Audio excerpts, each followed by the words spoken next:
कि परिस्थिति कुछ भी हो, मन स्थिति अच्छी होनी चाहिए। कृष्ण भगवान के चेहरे पर इसीलिए सदैव मुस्कान रहा करती है। ये तो दुखालय है, अगर जन्म लिया है, जन्म जिसका हो चुका है, तनधारी कोई सुखिया न देखा, जो देखा सो दुखिया रहे। जिन्होंने तन धारण कर लिया, किसी न किसी प्रकार का उनको दुख जरूर है। कोई तन से, कोई मन से, कोई धन से, पर दुख तो है।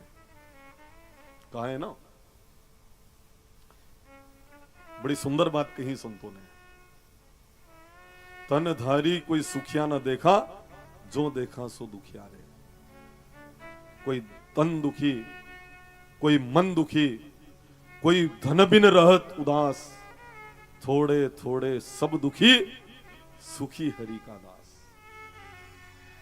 कोई तन से दुखी, कोई मन से दुखी, कोई धन से दुखी, पर थोड़े थोड़े सब दुखी, सुखी हरि का दास। किसी न किसी, देखो आप, कोई कह रहे हैं कि महाराज बच्चा कहानी करता। हमने बच्चे से जाकर पूछा कि तेरे पिताजी तेरे कारण दुखी है, तो वो ये कहने लग गया कि हमारा पिताजी घना जिद्दी है, हर बात की जिद पकड़ लेगी, मैं उनसे दुखी हूं। माता बहन से पूछा आपको कि बहू कहानी करती इसलिए मैं दुखी हूं, तो बहू से पूछा आप, कि मेरी सास मेरे को सांस नहीं लेने देती चैन की, इसलिए मैं दुखी हूं। अब देखो, एक दूसरे को दुख का हम कारण मान रहे हैं, पर वास्तव में तनधारी कोई सुखिया ना देखा, जो देखा सो दुखिया रहे। ये सत्य है। हम दुखों का निर्माण स्वयं कर रहे हैं अपने विचारों से। अच्छा, दुख कहां से आते हैं? केवल विचारों से। कैसे विचारों से दुख आते हैं? एक बहुत धनवान व्यक्ति, इतना संपन्न कि उसको यह मालूम नहीं कि मेरे पास कितनी संपत्ति है। उसने अपने मुनीम से पूछा, मुनीम बताओ तो मेरे पास कितनी संपत्ति है? मुनीम ने कहा, इतनी संपत्ति है आपका जीवन आराम से गुजर जाए, आपके बेटे बेटी का जीवन आराम से गुजर जाए, आपके पोते पोती का भी जीवन गुजर जाए, अब कुछ भी कमाने की जरूरत नहीं है। 10 मिनट के लिए वो धनवान व्यक्ति बहुत प्रसन्न हुआ, पर अचानक 10 मिनट बाद रोने लग गया। किसी ने पूछा, क्यों रो रहे हो? तो उसने कहा, मेरा जीवन निकल जाए, मेरे बेटे बेटी का जीवन निकल जाए, मेरे पोते पोती का जीवन निकल जाए, पर मेरे पड़पोते का क्या होगा? भगवान ने मेरे को दुखी कर दिया है। अब 3 पीढ़ी तक नहीं खोटे और 4थी पीढ़ी को याद करके रो, तो इसमें मेरे भगवान का दोष नहीं, ये अपने विचारों का दोष है। सज्जनों, सुखी होने का एक सूत्र है मात्र, कि आप वर्तमान में जीना प्रारंभ कर दो। कुछ लोग कह रहे हैं कि भविष्य में सुखी हो जाऊंगा, कुछ कह रहे हैं कि भूतकाल में मैं सुखी था, वर्तमान में मैं रो रहा हूं। आज जो सुखी है उसका भविष्य भी सुखमय है, और भूतकाल को भी वह सुख, भूतकाल का भी सुख का आभास कर सकता है। जिसका वर्तमान सुखी है उसका भूत और भविष्य भी सुखद हो सकता है। पर किस तरह से व्यक्ति दुखी हो रहा है, आइए थोड़ा सा और चिंतन कर लेते हैं इस विषय। बड़ा गंभीर विषय है, इसलिए थोड़ा और इसका अन्वेषण करेंगे। अपने यहां बैंक है? बैंक नहीं है? बड़ौदा में सुनो आप, बड़ा आनंद आएगा। 2 व्यक्ति बैंक जा रहे हैं, एक ही गांव के दोनों, चलते चलते एक दूसरे से बात करी, तुम क्यों जा रहे हो? कि मैं लोन लेने के लिए जा रहा हूं। दूसरे से पूछा, आप? कि मैं भी लोन लेने जा रहा हूं। अच्छा, लोन मिलेगा तो क्या लोगे आप? तो पहले ने कहा मैं खेत लूंगा, दूसरे ने कहा मैं भैंस लूंगा। तो खेत वाले ने कहा भैंस अगर ले तो मेरे खेत के पास से भैंस को थोड़ा हिसाब से निकालना, तेरी भैंस मेरे खेत में मुंह नहीं मार ले। अरे भैया, अपन दोनों दोस्त भी हैं, कभी भैंस है कभी मुंह मार भी ले तो क्षमा कर देना। अगर तेरी भैंस ने मेरे खेत में मुंह मार लिया तो मेरे से बुरा कोई नहीं होगा। भैंस वाले ने कहा, क्या कर लेगा तू? मैं तेरे को चांटा मार दूंगा, हाथ लगा के देख। जब चढ़ाया तो खेत वाले ने एक चांटा मार दिया, भैंस वाले ने भी एक चांटा मार दिया। फिर तो दोनों ने एक दूसरे को मुक्का, थप्पड़, लात, और दोनों इतना लड़े कि लहूलुहान हो गए। थाने तक मामला पहुंचा। मौका मुआयना कर लेते हैं। खेत कहां है कि लोन मिलेगा तो लूंगा, भैंस कहां है कि वह भी लोन मिलेगा तो लूंगा। बोलो वर्तमान में नहीं जिए इन्होंने, मन से विचारों से ही खेत लूंगा ने भैंस माती नहीं निकालनी ने, अब खेत मिलेगा कि नहीं मिलेगा, लोन मिलेगा कि नहीं मिलेगा, पहली बात तो यार बैंक लोन देगी कि नहीं देगी, फिर खेत मिलेगा ना उसी रास्ते से भैंस जाएगी, जरूरी नहीं है। पर न जाने कब खेत मिले, लोन मिले, भैंस मिले, पर वर्तमान में नहीं जिए, इसलिए पुलिस के डंडे मिले और एक दो दिन में जेल में रहनो मिलियो। इसलिए वर्तमान में जियो, जो वर्तमान में सुखी है उसका भविष्य भी सुखमय है, जो प्राप्त है वो पर्याप्त है, और जिसका मन मस्त है उसके पास समस्त है। सूत्र क्या है सुखी रहने का, लिख लेना है, जो प्राप्त है वो पर्याप्त है, जिसका मन मस्त है उसके पास समस्त है, और जिसका मन मस्त नहीं है उसको पग पग के ऊपर शिकस्त है।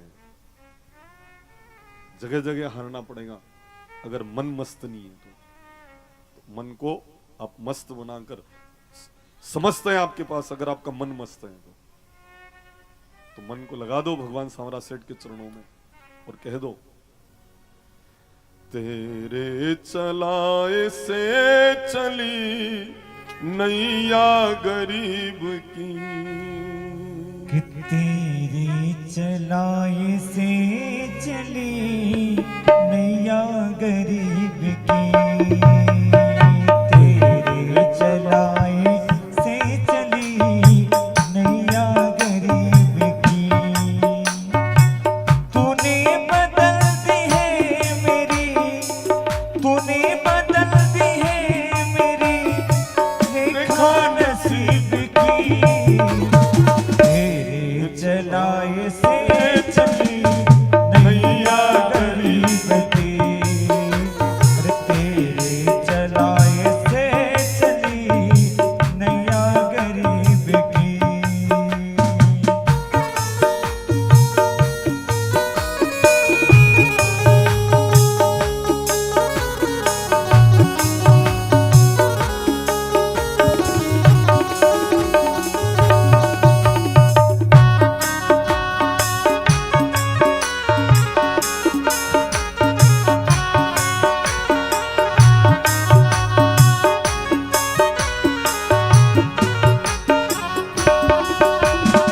आया था दर पे में तेरे एहसान है तेरा,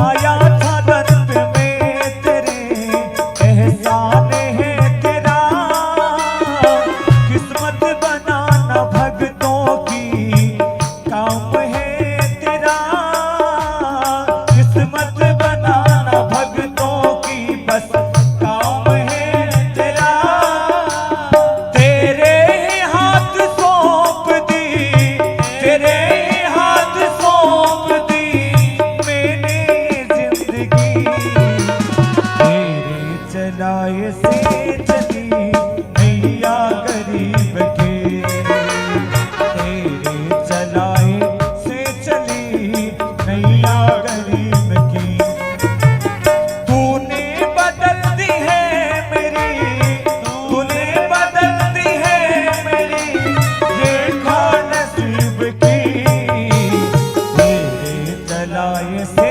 चली नैया गरीब की, तेरे चलाए से चली नैया गरीब की।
बोले श्री सदगुरुदेव की जय। गोकर्ण जी कह रहे हैं पिताजी, असार खलु संसार दुख रूप विमुख, ये संसार दुखालय है, दुखों का घर है, इसलिए यहाँ से मन हटाइए और भगवान सांवरिया सेठ के चरणों में अपना मन आप लगाइए। सतयुग त्रेता द्वापर में बच्चे अपने माता पिता को भक्ति शक्ति और मुक्ति तक दे देते थे, कलयुग में ढंग से रोटी दे दे अपने आप को भाग्यशाली मान लेना। बात रोटी तक आके अटक गई है साहब। कई बच्चों ने माता पिता को बंदर की योनि में भेज दिया है। बंदर विभिन्न डालियों के ऊपर फुदक कर अपना पेट भरते हैं। 2-4 बेटे अगर हैं पिताजी के, 5 बच्चे हैं, तो कभी इस घर में जाकर झांकते हैं कि बहू यहाँ मनवार कर ले तो यहाँ जिम लूं, कभी उस घर में जाकर झांकते हैं कि लाड़ी यहाँ मनवार कर ले तो यहाँ जिम लूं, या बंदर की योनि नहीं तो और क्या है। और कहीं कहीं तो ये स्थिति है, एक ज बेटा है और वो भी अलग रह रहा है पिताजी से। आप यूं हाथ अड़े मत कह जो यो नानो है अलग रही रहो, यहां भी बैठे होंगे ऐसे। एक जन अलग रह रहा है। ज्यादा चिंता मत करना हो, एक है ने अलग रह रहा हो तो भी चिंता मत करना, क्योंकि सब सबकी अमानत है। बालकपना जवानी की अमानत है, जवानी बुढ़ापा की अमानत है, बुढ़ापा खाट की अमानत है, खाट पे सोया शरीर मसान की अमानत है, आत्मा परमात्मा की अमानत है, बेटियां जमाइयों की अमानत है, और जतरा भी बेटा है भी सब लाड़ियों की अमानत है। इसलिए ज्यादा विचार मत करना। एक है ने वो भी बाजू है तो भी चिंता मत करो, कारण के जमाई आए बेटी को लेके चले गए, लाड़ी आई ने नाना लेने लग वही। बस कहा ना हमने, नहीं समझ में? फिर सुनो, बालकपना जवानी की अमानत, जवानी बुढ़ापा की अमानत, बुढ़ापा खाट की अमानत, खाट पे सोया शरीर मसान की अमानत, आत्मा परमात्मा की अमानत, बेटियां जमाइयों की अमानत, और जितने भी बेटे हैं वो सब बहुओं की अमानत। समझ में नहीं आई आपके? नहीं समझ में आई तो जो भुगत भोगी लोग बैठा है थी पूछो आप, ये बताएगा आपने कि ये जो बेटे हैं बहुओं की अमानत है कि नहीं है। सज्जनों और जीजियों से मैं विशेष आग्रह करता हूं, ठीक है अलग होते हैं, परंतु वार त्योहार के दिन भाई एक साथ बैठ सके ऐसा अलग कर जोड़ना। भाई एक साथ रह सकते, एक थाली में भोजन कर सकते हैं, एक दूसरे के बिना जी नहीं सकते ऐसा रहते थे, पर जदीती ये आई उनके बाद दो ही भाई एक दूसरे को फूटी आंख देखना पसंद नहीं करते। अतरो फर्क पड़ी वहां, आपकी बात नहीं कर रही हूं जीजिया हो। ये सब जो हुआ ना इनके आने के बाद हुआ है। अपने 2 पोयान हाथ धोया जीजियो, अगर रोटी हाटे चौकीदार मलता हुए तो घाटे का सौदा नहीं है। चौकीदार रखोगे 10-15 हजार रुपया महीनों देना पड़ेगा, और ये खाली रोटियां जी में और 24 घंटा आपके घर की रखवाली करे तो घाटे का सौदा नहीं है। रोटियां हाटे चौकीदार मलता हूं, पर ये तो कह रही है मैं राखी पे जा रही हूं, अलग विभाग प्रबंध वे तो लेवाना जो अब नहीं आऊंगा। हाँ अतरी वेगाड़ नहीं है मारती, यहाँ कहीं लागू हो जा तो अपने ऊपर मत लीजो हो, प्रसाद लेके जाना, बीच में मत चली जाना। रोटी हाटे बच्चा हमारा वारा मलता वे, 8-8 घंटे की ड्यूटी लगाओगे, 10-10 हजार रुपए दोगे, 24 घंटे बच्चों को संभालने वाले मिलेंगे। अपने पोते का इतना ध्यान रखते हैं, खाली 2 टाइम रोटियां 1-2 बार चाय पिला दो, अपने पोते को संभालते हैं। और फिर भी अगर आप कह दो कि अड़ा खंडे माँ की नहीं बन रही, तो फिर तो घाटे का सौदा है। रोटी हटे चौकीदार मलता वे, रोटी हटे बाल बच्चा हमारा वारा मलता वे, तो ये तो अच्छा मुनाफे का काम है। पर कह रही है कि मार तो नहीं बनेगा ना खंडे। बहनों पहले एक केकई थी, आज केकईयों की संख्या भी ज्यादा है। केकई ने करे गई ये पिहर में के संप में सारे न्यारा मत विजो रे, सब भाई भेरा रिजो रे, कोई भी अलग मत होना। ये भारा जो बंधा हुआ है ये भारो निपटी जा, नमन के बाद बोले अलग विचार कर जो अभी अलग नहीं होना है। ने जैसे ही ससुराल को कांकड़ चढ़े ने मन में ठान ले कई तर भी अलग वेणो है। पियर में अक्कल अलग थी, भेरो रहनो है ने ससुराल में अक्कल अलग है, कई तर भी अलग वेणो है। के कई ने करे कई, वहां है के कई। आपकी बात नहीं कर रही हूं, पियर में बात अलग करे, ससुराल में बात अलग करे, वहां के कई है। ठीक है, कोई बात नहीं, परंतु वार त्योहार पे भाई भाई पास में बैठकर आराम से बात कर सके ऐसा अलग करना। एक दूसरे को फूटी आंख देखना पसंद नहीं करे ऐसा अलग मत करना, क्योंकि हर चीज मिले इस जग में, मिलता ना सच्चा भाई, भाई से बढ़कर जग में ना दौलत दूजी पाई। दुश्मन अगर भाई को मारे तो भाई उसे बचाए, पर भाई खुद दुश्मन बन जाए उसे कौन बचाए। ऐसा अलग भाइयों को मत कर देना हो कि एक दूसरे के दुश्मन भाई भाई बन जाए। यहां पर आगे और भी वर्णन मिलता है। गोकर्ण जी कह रहे पिताजी जागिए इस मोह की रात्रि से, असार खलु संसार दुख रूप विमोह का। एक बेटा पिताजी को ज्ञान दे रहा है। आत्मदेव का आत्मतत्व जागा, वन में चले गए। चूंकि आत्मदेव चले गए तो धुंधली को लोग उलाना देने लग गए। मां को देंगे ना, पिता नहीं होंगे तो मां को जब उलाने मिलने लग गए तो मां भी एक दिन घर छोड़ के बाहर निकली, एक कुएं में गिरकर मृत्यु को प्राप्त हो गई। अगर संतान धुंधुकारी हो तो मां की दशा ऐसी ही होती है। धुंधली एक कुएं में गिरकर मृत्यु को प्राप्त हो जाती है। अपने माता पिता के मरने की बात की क्रिया करने के लिए गोकर्ण जी तीर्थ में पधार जाते हैं। धुंधुकारी 5 वेश्याओं को अपने घर में ले आता है। किसकी कथा है ये? किसी आत्मदेव धुंधुकारी की नहीं, अपनी कथा है। आत्मदेव कौन? अपना जीवात्मा। धुंधली कौन? बुद्धि। गोकर्ण कौन? विवेक। धुंधुकारी कौन? मन। और 5 वेश्याएं कौन? ये 5 कर्मेंद्रियां हैं। कथा को अपने ऊपर घटाओगे तो आनंद आएगा, नहीं तो ये तो सुन के जाना ही है और प्रसाद तो मिल ही जाएगी। और आत्मदेव आपका आत्मा, धुंधली बुद्धि, विवेक गोकर्ण, मन धुंधुकारी, 5 वेश्याएं 5 कर्मेंद्रिया। धुंधुकारी उन 5 वेश्याओं की बात मानता था और खूब उनके लिए चोरियां करता, डाके डालता, और एक दिन उन वेश्याओं के हाथ से मृत्यु को प्राप्त हो जाता है, भयंकर प्रेत बनता है। कर्मणों गहनो गति, जो जैसा कर्म करता है ना उसको वैसा प्रतिफल प्राप्त होता है। विश्वास नहीं होता हो, मुझे एक घटना याद आ रही महाभारत की। एक दिन इस धृतराष्ट्र ने पूछा, भगवान आप बताइए कौन सा अपराध किया मैंने कि 100 पुत्रों को कांधा देना पड़ा और जन्म से मैं अंधा हूं, ऐसा क्या अपराध किया था मैंने? तो भगवान धृतराष्ट्र की पिछले जन्म की घटना सुनाते। ध्यानपूर्वक सुनना, कदाचित आपने न सुनी हो तो मालूम पड़ेगा कि धृतराष्ट्र कौन था और इतना उसको दुख क्यों भोगना पड़ा, इसका कारण था। श्री कृष्ण सुनाते हैं, हे धृतराष्ट्र तुम पिछले जन्म में भी एक राजा थे और आपके राज्य में एक बहुत ही सदाचारी परिवार रहा करता था। गृहस्थ संत जैसे थे वो दोनों, पति पत्नी। एक बार एक घायल अवस्था में हंस के जोड़े को देखा, उठा के ले आए, क्योंकि परदुख कातर स्वभाव था इनका। किसी भी जीव को दुखी देखते तो उनके ऊपर इनको दया आ जाती थी। तो हंस के जोड़े को उठाकर ये अपने यहां पर ले आते। उनके लिए जल की व्यवस्था, धान की व्यवस्था चुगने के लिए। अब हंसिनी गर्भवती थी, 4 अंडे हुए, बच्चे निकले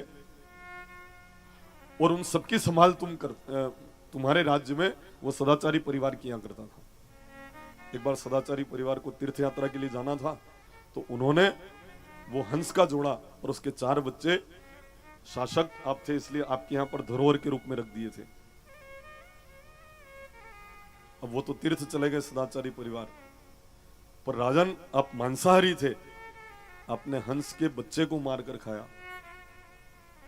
फिर अगले दिन एक और बच्चे को मारकर खाया। हंसिनी फिर गर्भवती, उसके फिर 10 बच्चे हुए, 12 बच्चे हुए। फिर एक एक बच्चे को आप मारकर खाते रहे। धीरे धीरे आपने 100 हंस के बच्चों को मारकर खा लिया।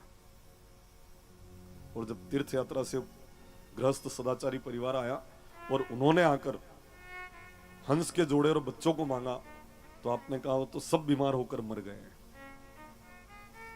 उस अपराध के कारण आपको सौंप जो रखा था उसको भी आपने समाप्त कर दिया।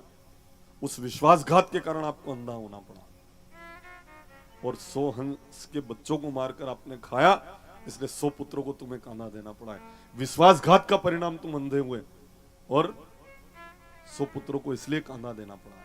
कर्मणों गहनों गति, जो जैसा कर्म करता है उसको वैसा प्रतिफल प्राप्त होता है। नहीं विश्वास होता हो तो एक व्यक्ति को रेल में बैठकर यात्रा करना थी, रिजर्वेशन उसके पास नहीं था, कंफर्म नहीं था।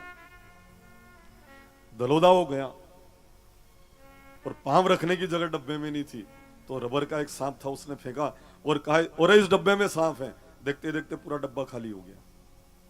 ये आदमी ऊपर चढ़ा, रेल में 1 साल बिछाई, 1 साल ओढ़ी और सो गया। 3 घंटे तक रेल में रहा। चाय बेचने वाले ने कहा भाई साहब चाय लेंगे? कि हाँ चाय तो बड़दे पर कौन से स्टेशन पर हूं मैं?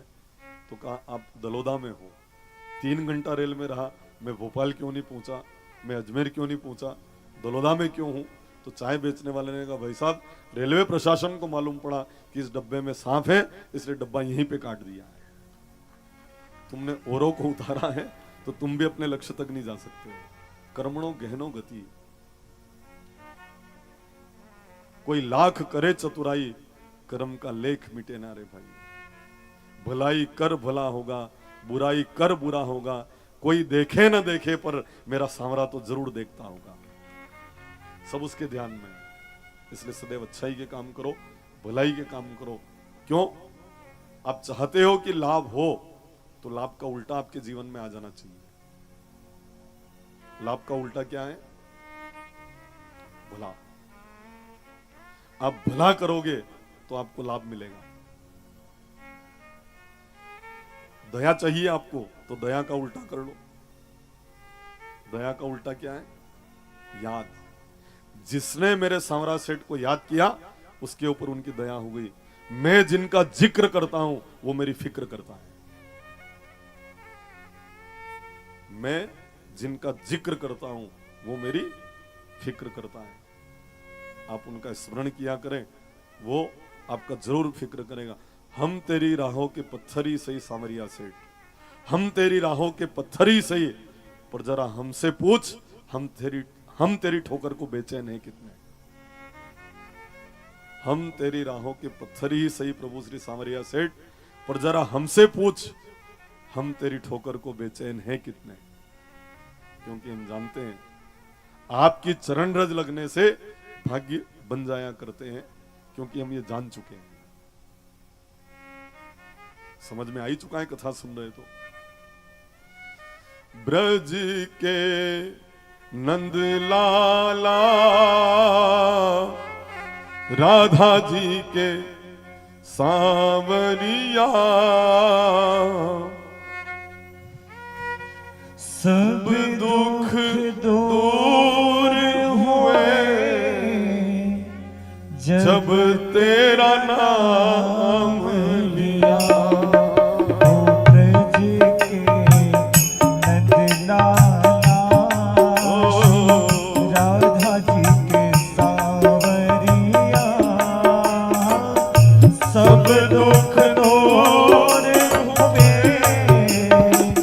जब तेरा नाम लिया। सब दुख दूर हुए जब तेरा नाम लिया।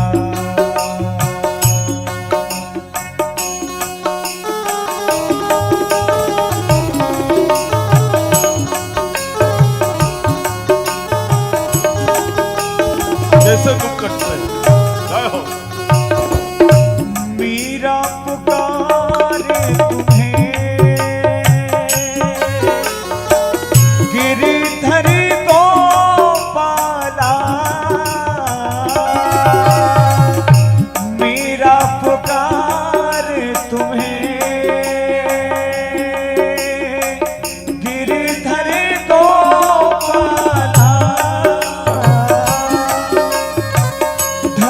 गया अमृत में विष का भरा प्याला, ढल गया अमृत में विष का भरा प्याला, विष का भरा प्याला। कौन मिटाए उसे जिसे तूने थाम लिया, सब दुख दूर हुए जब तेरा नाम लिया, सब दुख दूर हुए जब तेरा नाम लिया।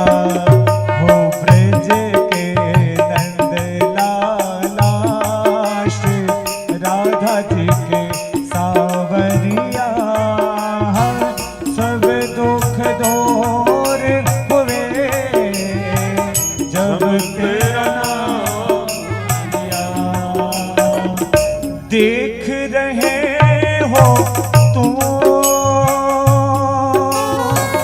मेरे दुखड़े सारे, देख रहे हो तुम मेरे दुखड़े सारे, कब दर्शन दोगे मेरी आँखों के तारे, कब दर्शन दोगे हे प्रभु मेरी आँखों के तारे, मेरी आँखों के तारे।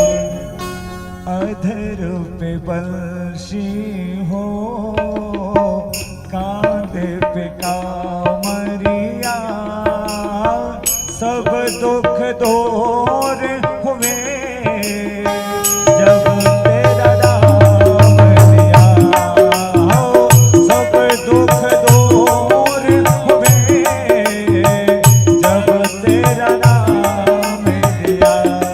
हो ब्रज के नंद लाला राधा जी के सावरिया, सब दुख दूर हुए जब तेरा नाम लिया।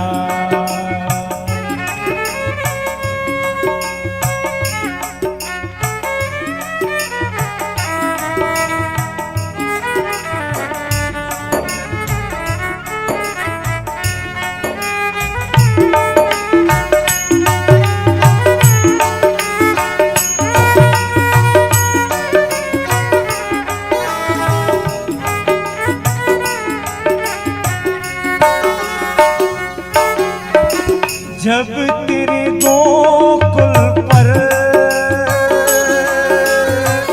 आई विपदा भारी, जब तेरे गोकुल पर आई विपदा भारी, एक इशारे में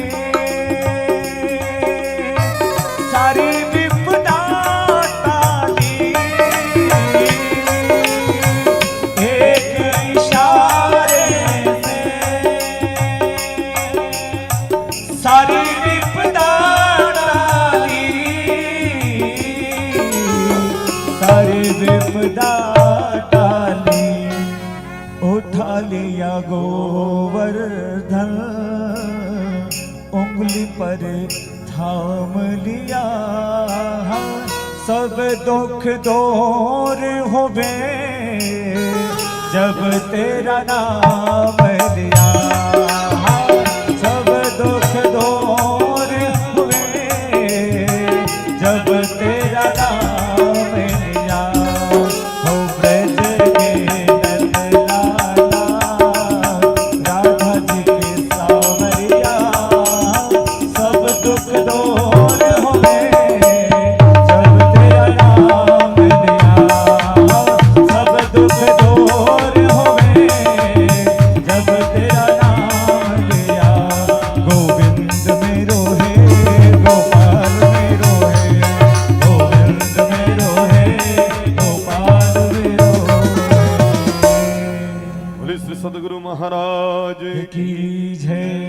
सांवरिया सेठ की की जय। भयंकर प्रेत बनता है धुंधुकारी अपने कर्मों के कारण।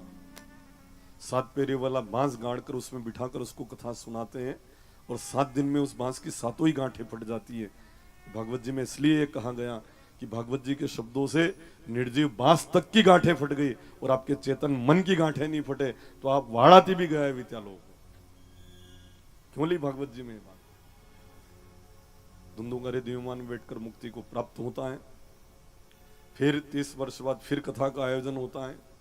तन और मन एक रूप रखकर लोग कथा सुनते हैं और सब मुक्ति को प्राप्त हो जाते हैं।